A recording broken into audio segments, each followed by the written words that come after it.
Next on the news.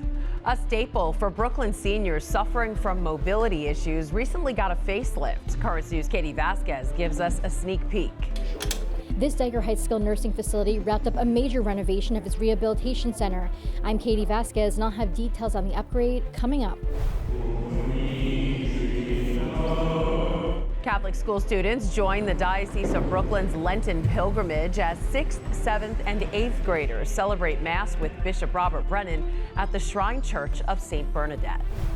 Pope Francis is improving at Gemelli Hospital, but while the Holy Father continues to recover, the Vatican's cogs keep moving. We explain how. Plus, it was Career Day at Divine Mercy Catholic Academy. The kids in Ozone Park meet professionals from multiple fields and get to ask their own questions on the jobs. I'm Christine Persichetti. Currents News starts right now.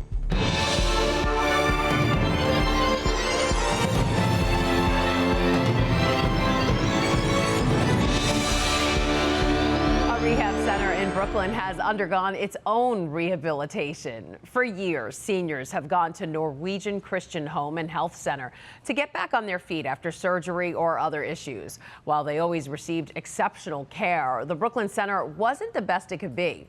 Staff decided to change that with a major renovation of its rehabilitation center.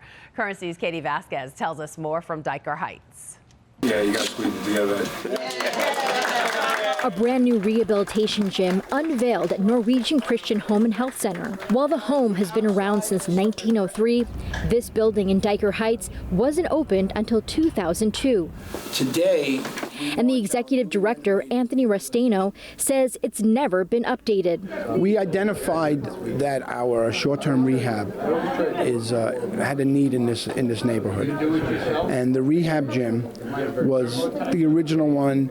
The equipment was older. The things were starting to look old. George Jensen is not only chairman of the board of directors, he's also been a patient here more times than he can count. I've had 2 knee replacements, I've had 2 hip replacements, I've had a fractured shoulder, fractured elbow. You're happy with it? I'm very happy with it. Even though he always got excellent care, he says the space could have been better, and he's glad to see the upgrade. It did get crowded here, and they had to bring patients down on a schedule, so it didn't get overcrowded. But with this setup, it's going to be much better. The center used money raised at its inaugural golf tournament to pay for the improvements. We focus on short-term rehabilitation. Patients come here for 4 to 6 weeks. It depends on their progress. It's a big impact for the residents. A new addition to the center are these stations with real-life scenarios, like doing laundry or taking a bath, to help patients as they return home. It really helps the residents because the goal is to get them to acclimate back to their homes. While he's hoping not to be back as a patient anytime soon, George says if he is, he knows he'll be in good hands. Every time I've been here for therapy, and it's done marvelous things. In Dyker Heights, Katie Vasquez, Currents News.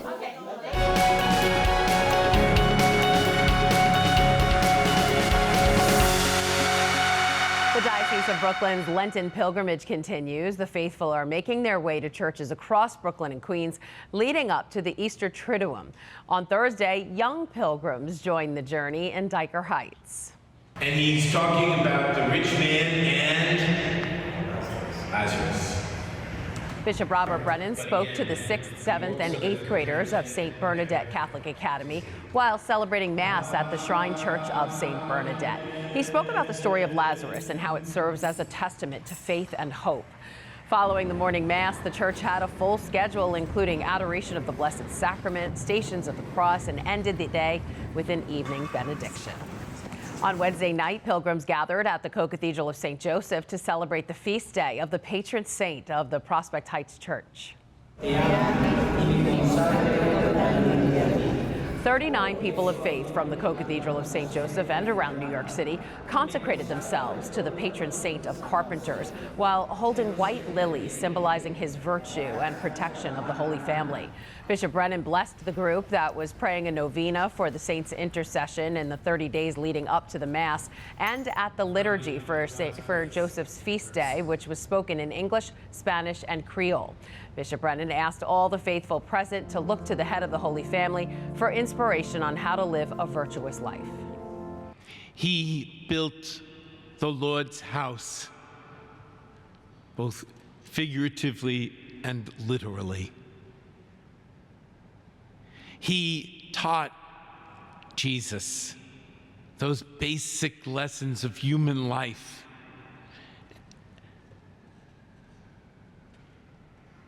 Jesus witnessed profound virtue at a very early age as God gave his son, Joseph. After Mass, Bishop Brennan joined parishioners in the Co-Cathedral's basement for refreshments and St. Joseph's pastries. To see all the stops of the Lenten pilgrimage and make prayer requests for the pilgrims, just download the Lenten Pilgrimage app from the App Store or Google Play. You can also get more information by visiting lent.dioceseofbrooklyn.org. Pope Francis remains stable at Gemelli Hospital, and because he continues to improve, the Vatican says the next official health update for the Holy Father isn't expected until next week. But while the Pope recovers from double pneumonia, the work of the Holy See keeps moving forward. Currents News' Jenna McDermott tells us how. Pope Francis is recovering and doing well, but doctors are still urging caution, not yet indicating a specific date for his discharge. Despite this, the Pope's stay at Gemelli has not stopped the Vatican's machines. Daily work continues in every department. However, most of the procedures involving key decisions require, as a rule, the Pope's approval. That is why the number 2 of the Holy See, Secretary of State Cardinal Pietro Parolin, usually comes weekly to Gemelli to meet with the Holy Father. He brings documents, as he did with the decrees of the saints on February 24th, which need the pontiff's signature to be approved. Also requiring the Pope's approval, the appointments of the bishops, which still appear almost daily in the Vatican Bulletin. The choice of prelates is part of a long process, which most likely means the appointments that are being announced now were greenlit by the Pope before his admission to the hospital. This information has not yet been confirmed by the Holy See. Mr. President, welcome. While the Pope is in the hospital, Cardinal Parolin will most likely stand in for the Holy Father during official meetings at the Vatican. He already did so when he received the Prime Minister of Lithuania on March 3rd.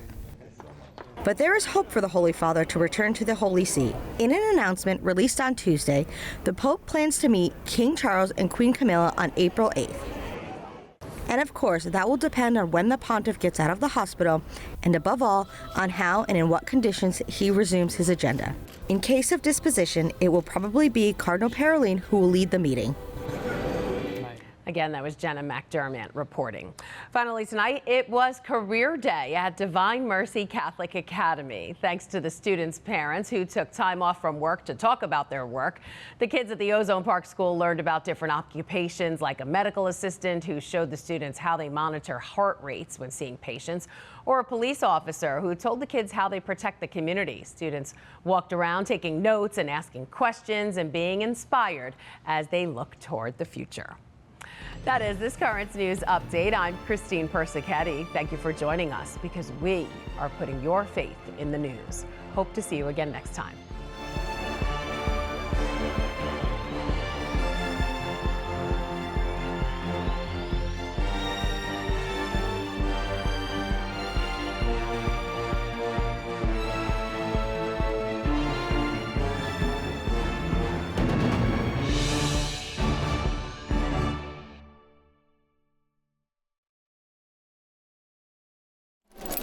He's been walking these hallways for decades. It's like still walking through the halls and saying, oh God, this is I'm 59 years old now, I'm still here. But thank God I'm still here. And like I said, to help out in the church, anything I can do. Whether it's taking something down or putting something up. He's a fixture at the Shrine Church of St. Bernadette and its school.